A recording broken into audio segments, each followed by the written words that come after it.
In New York's ongoing campaign to boost housing production, one potential underutilized resource is vacant commercial space, which could be converted into residences. But this avenue is often ignored because the transition can be expensive and burdensome. To address at least some of the cost concerns, state lawmakers have proposed a new refundable tax credit for communities outside of New York City. To discuss the prospect of conversions of commercial space into residences, we're joined in the Capitol Press Room studio by Jeff Buell, the principal with Sequence Development here in the Capital Region. Thanks for making the time, Jeff. Absolutely. I want to clarify one introduction point. So vacant commercial properties, yes, but also what's driving what I'll use the air quotes, crisis, is actually occupied commercial space as well. So one of the things that we're dealing with right now in all of our downtowns is post-COVID, where hybrid work has become something that is almost codified, it feels like. If you have a building that is 50% leased, you're doing okay financially on that building. But the occupancy of the building is sometimes as low as 20, 25% on a half leased building because people aren't going to work anymore. They're there 2 or 3 days a week. While that doesn't have an impact on the building owner, it has an impact on the downtowns in which we're trying to address, right? Because if you don't have people on the street, you don't have commerce, you don't have money flowing through. And so one of the things you're trying to solve here is actually underutilized buildings as well. Well, let's talk then about underutilized buildings for starters. Is there a world in which we should be having more mixed-use buildings? Or if you've got some tenants in a building, are those types of conversions the most problematic?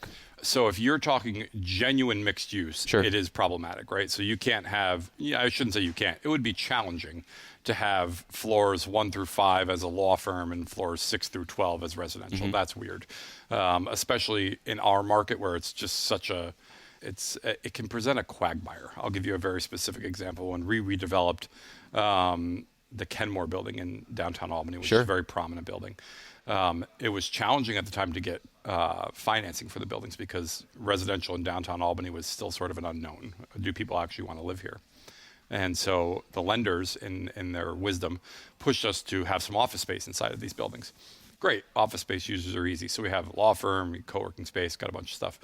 And then New York, and something that I supported, legalized marijuana, and all of a sudden all of our buildings smell like weed no matter how hard we try, and you have a lobbying firm on the 6th floor of a building that's coming in with people who just walk their dog who smell like weed.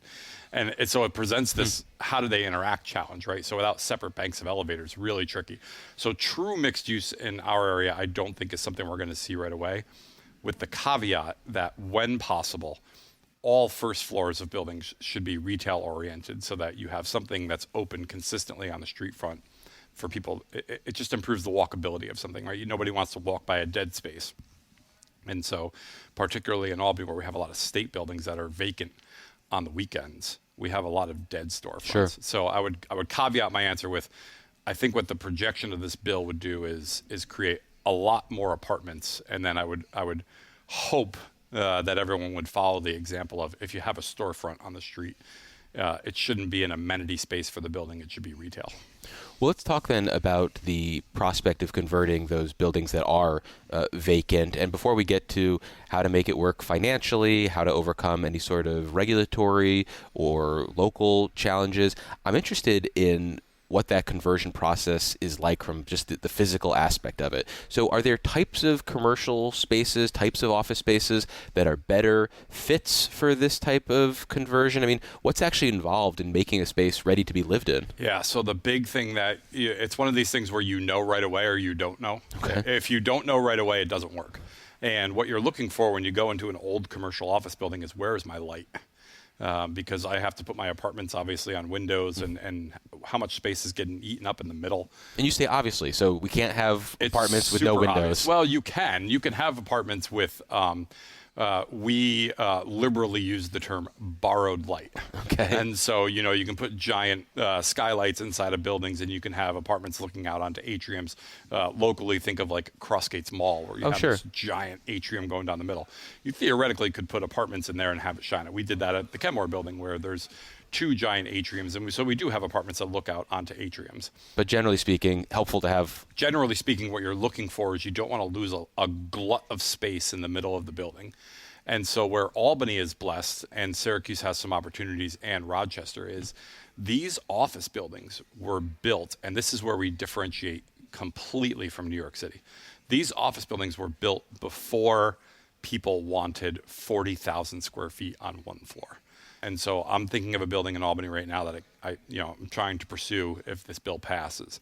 And it has very small 12,000 square foot floor plates with stair towers on each end, and I lose 10% of my space for traveling distances, hallways, right?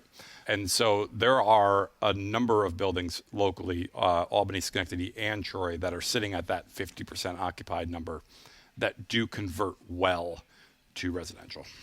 And in terms of making something livable, though, is putting in like a bathroom for an individual apartment, is that a challenge? Is it lining up kitchen space? Yeah. What are some of the challenges involved? Everything's challenging. Okay.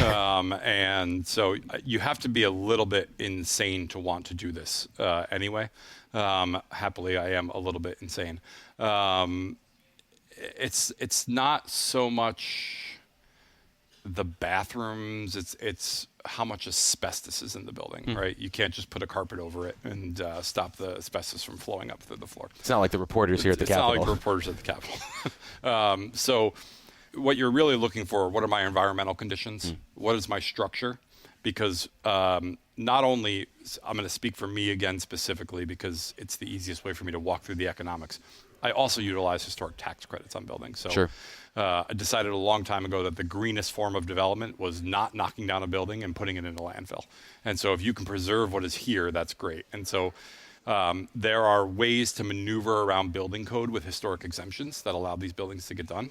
And as I said, in downtown Albany specifically, there are a number of buildings that would very much benefit from this. Well, before we move on and talk about the tax credit, let me reintroduce you for listeners just joining us. This is WCNY's The Capitol Press Room, and we're speaking with Jeff Buell, the principal with Sequence Development here in the Capital Region. So based on the current landscape, both in terms of what people are willing to pay and what tax credits are already available, what does the cost calculus look like as you look out there and say, hey, here's something I'm interested in, and here's when it makes sense, and here's when it doesn't make sense? Yeah. So I think a lot of credit goes to the governor for shining a light on the housing crisis throughout the entire state. For our group, which has developed about 1,500 apartments in the Capital District since 2018, we have focused on workforce housing.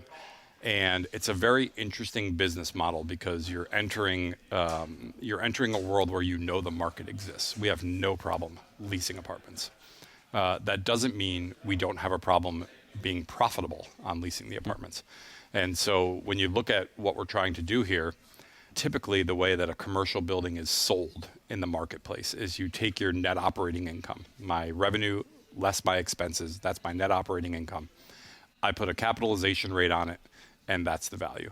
So in New York, you get a 4 or 5% capitalization rate. And I had somebody ask me this week, they wanted to sell a building, and they said, what kind of cap rate should I put on it? And I said, well, is it in Albany? And they said, yeah. And I said, the cap rate doesn't exist because what you're looking at is a redevelopment of the building, not the value of the in-place revenue, because no one wants to buy these buildings for the in-place revenue. They're not strong enough. And so the people that are looking at them are, how do I redevelop it? I said before, you have to be a little insane to do it. What's interesting about the process of going through it is it's very simple. You can pay X for a building, which in our business model is about $30 a square foot is what you can pay for the building, because we know to turn it into an apartment is going to cost approximately somewhere between $200,000 and $225,000 an apartment. And so when you boil it all down, that square footage number becomes $180 a foot to rehab the property. So you're buying for $30, you're paying $180, and you get $210 a square foot ish is your cost. The way you pay for that is you bring in debt at 75% of it and cash for the rest of it. The problem we have in upstate New York, and I'll say let's go north of Hudson and west all the way to Buffalo. Okay, it's an acceptable definition. It's an acceptable definition, wherever Stewart starts. So you have this wide swath of land.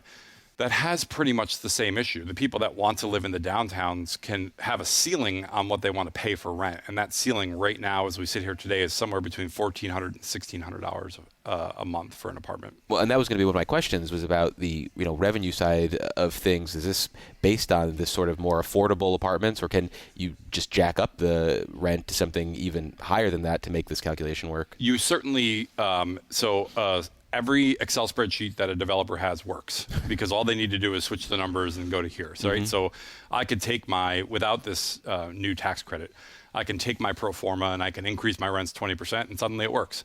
And I might be able to go convince somebody that works, but I know what the market is. And if we go and try to build $2,000 apartments, if we go and try to build $152,000 apartments in Albany, it will take 2 years to lease it up.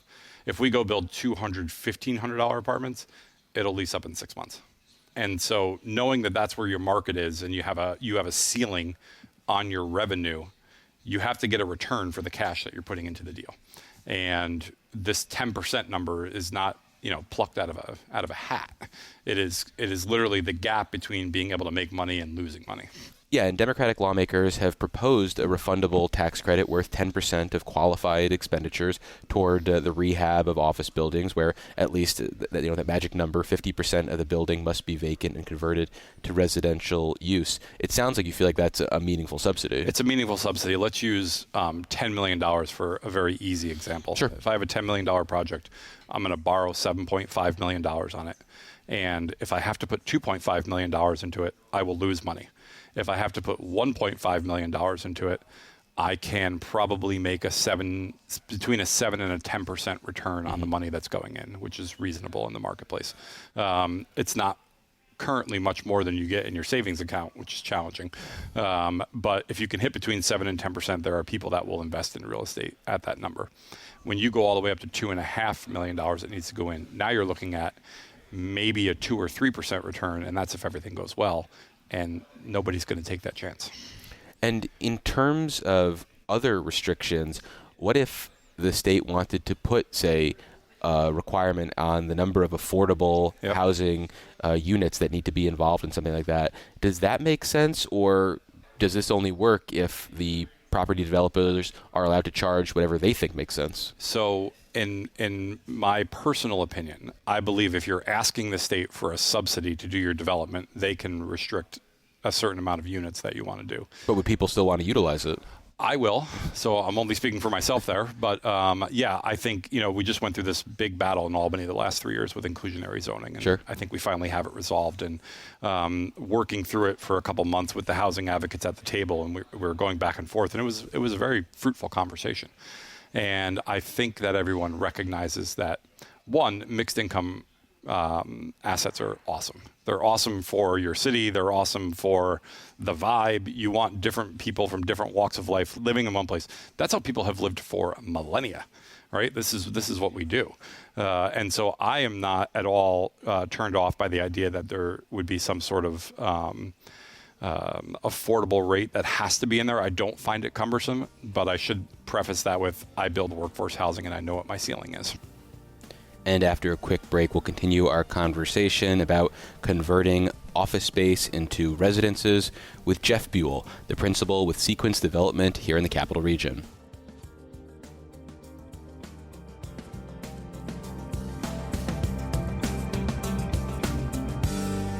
Support for the Capitol Press Room is provided in part by the Lawsuit Reform Alliance of New York. Fraud and lawsuit abuse impact car insurance costs for New Yorkers. Reforms are being proposed to mitigate their impact. Information on these reforms is available at keepnewyorkaffordable.org. This is WCNY's The Capitol Press Room, and we're exploring the challenges and opportunities involved in converting office spaces outside of New York City into potential residences. And our guest is Jeff Buell, the principal with Sequence Development here in the Capital Region, a developer who has experience pursuing this type of initiative.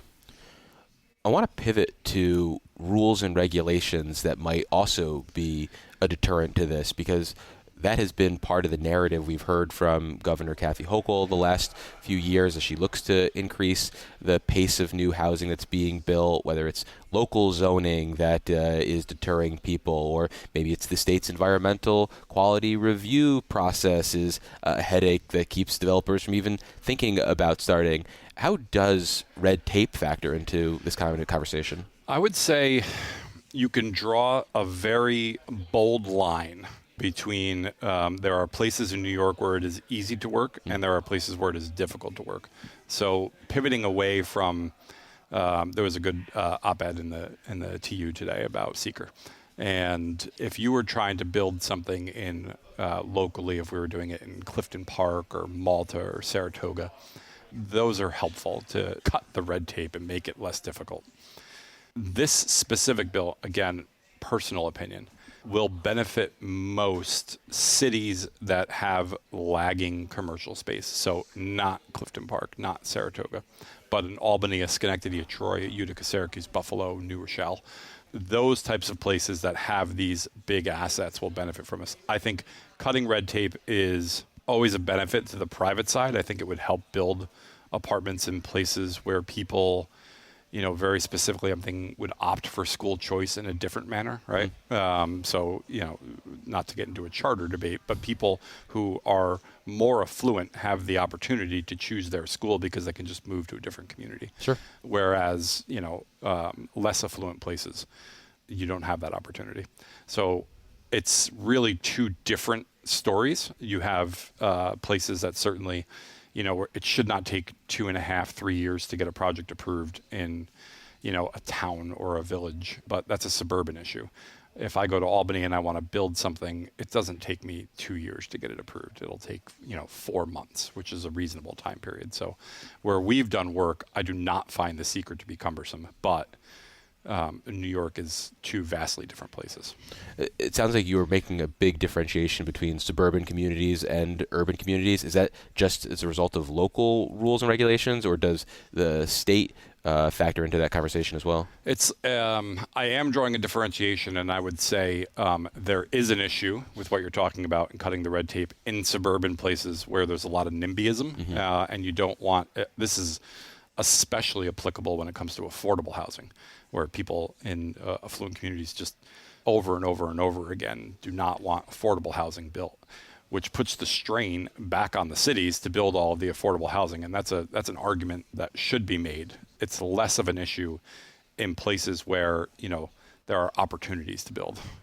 So with the status quo right now, if I have a building where I have some commercial tenants, but it's not necessarily making it work financially, as you described that initial scenario, what am I thinking about as a landlord? Or property owner, what are my options right now?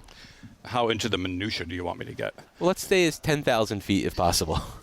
So using Albany again as an example, you have a lot of landlords who have owned buildings for a very long time. And as a result, they either have little debt on them or they have a massive amount of debt that's non-recourse. So Dave goes and builds a building, and 30 years from now, his debt is non-recourse, and you're not inclined to financially reinvest in the building. Sure. Because you can just give the keys back to the bank. It's happened a number of times locally in the last couple of years. A great example is the lottery building in Schenectady. Just here's the keys back to the bank, and somebody had to go rescue it. So you are, because the commercial market is so weak, it's difficult to go ask a commercial developer who's owned a building for 30 years to simply say, maybe I'll turn this all into apartments. Mm-hmm. It's not how they built their business. It's not what they do. They don't understand it. And it requires, as I just said, a $200 a foot investment. So on 100,000 square feet, there goes $20 million. If you're at the point in your life where you don't need to do that, why would you do it? So it's challenging right now because we have a lot of legacy owners. I guess that's the word I would use. Legacy owners of properties who are not ready to pivot to a new business model when they're in their 70s or 80s. And so how do you reach out to these people and make sure that their buildings are being used more efficiently? Is this something where local officials need to be doing this? Is this the Jeff Buells of the world's responsibility? I mean, how do you get people in that mindset where they're like, you know what, I do have the energy to take on this, or if I don't have the energy, I'm ready to move the property along? I would say it's not the job of the local official. If you look at our local cities, again, we'll use Albany as an example. Small city with big city problems is something people like to say a lot. The mayor of Albany has, 4 full-time jobs just trying to run the city. They can't be bogged down into the minutia of why is David not reinvesting in this building. And so it comes to, yes, we'll use people like me. The issue with people like me is that what am I motivated by, right? And so personally, I'm motivated by, yes, I want to make a profit because then I can continue to do more. Right. But I love placemaking, right? Like I want to buy these old buildings. I want to see people back in them. And, quick side story, the first building I ever did was in Troy. It was building 9 First Street. It was the first ever home for a local restaurant called Slide and Dirty. Sure. And Slide and Dirty left, and I sold that building a long time ago, 6-7 years ago. And it was just announced that my favorite coffee shop in Troy is going to move into that space, and they're going to have a wine bar at night. And though I had nothing to do with that happening, it made my entire week when I saw the announcement, because that's what I'm driven by. I don't know a ton of people that are like me. And so you have to further incentivize the ability to actually make a profit on these buildings, and then you will get more people coming in. I think you've seen it recently in the last couple of weeks in downtown Albany, where a couple of buildings have transacted to somebody who wasn't typically a downtown guy and is going to go make a go of it, because now there are these tools in Albany that people can use to say, okay, now that project works. And it's important because so I grew up in Troy. And, the idea that people were going to build a couple hundred apartments a year in Troy was ludicrous, right? No one was ever going to do that. But the market is established inside of our local downtowns. And I would say that goes all the way out to Buffalo. People are aligned with the notion that they want to live in the downtown. And so now it's up to the private sector community to work with the public sector community to create opportunities, not only for them to live there, but to want to live there. Right. So I've started saying right after COVID, when we were trying to, get the soccer stadium done in downtown Albany, I came up with this line that I continue to use because people seem to like it. And what Albany needs to do is they need to pivot from a downtown where people have to be to a downtown where people want to be. And it's great when you see all the cars going in from the state workforce in the morning and there's traffic in Albany, but predominantly, as somebody who spends all of his time down there, they leave at 5 o'clock. If you can shift Albany to a place where people want to be, the vibe will manufacture itself, I guess. And so why we push for so much conversion is more people, more people, more people. All of a sudden it feels like, oh, this is an active place after 5 o'clock. And then it's a self-fulfilling prophecy. Sure. Well, before we move on, let me reintroduce you. For listeners just joining us, this is WCNY's The Capitol Press Room, and we're speaking with Jeff Buell, the principal with Sequence Development here in the Capital Region. So I would describe your approach, at least how you bill it, as altruistic. And that doesn't seem to always be the case with developers. And as a result, there has been a push for development that is led by the state from some lawmakers, and that is often held up as the alternative and preferred model to private developers. What do you see as the limitations or opportunities with something like that? It's a frustrating comment that you just made because it's very true. Okay. It's not that aspersions should be cast on anybody, right? I think capitalism is the worst form of an economy other than all the other ones that we've tried. Thanks, Winston Churchill, for that. I was just mixing it up variation a of that quote. Yes. Yeah. So the numbers are the numbers, right? It just is what it is. And let's say you're a local guy that has some cash and wants to see his community do better, and I need you to invest $1 million into my project. Mm-hmm. If you're the most altruistic person in the world, you're not giving me $1 million unless I can get your money back at some point. Right. And so the issue that we have faced, and I'll say we've done pretty well. We've had some hiccups, is that with this ceiling in place on the revenue side, it's difficult to get investment. And so you look to the government, and part of that is, you started doing it and then you don't know how to turn back around.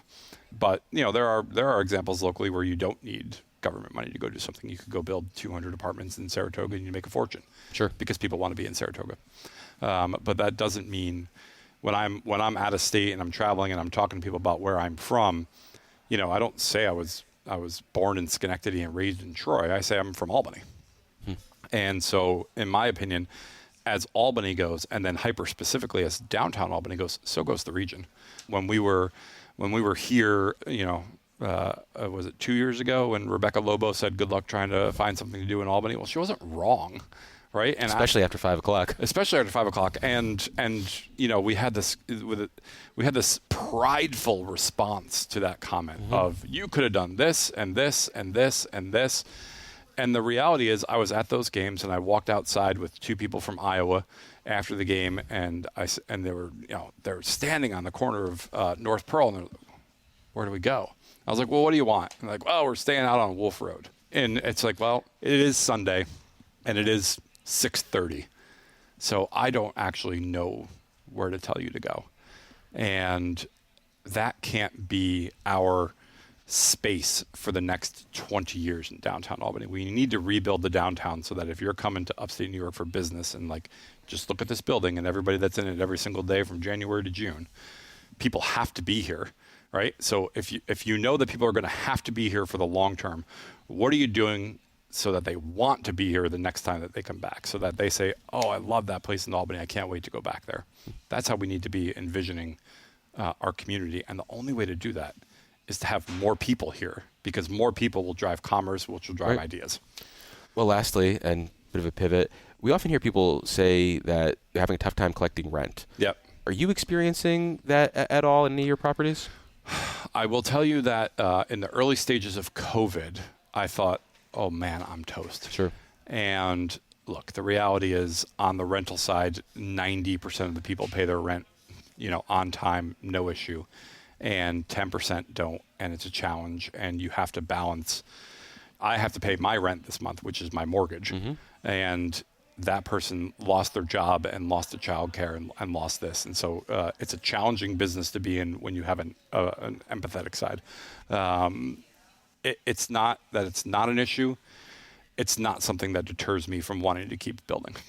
You can make the math work with the 10% who are sometimes late or not paying at all. Yeah, I mean, the tricky piece is that 10% is often your profit.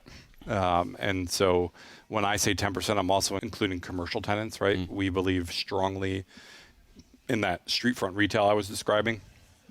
A local mom and pop coffee shop that has 2 employees, literally mom and pop. If their rent is $2,500 a month and they call and say, "I just don't have it this month," well, there's nothing you can do. I'm not going to evict the coffee shop because I need them there for the vibe that we're trying to create. And, hopefully next month is better. And so there's a lot of those challenges that you have to face. Well, we've been speaking with Jeff Buell. He's the principal with Sequence Development here in the Capital Region. Jeff, thanks so much for making the time. Absolutely. Appreciate it. Anytime.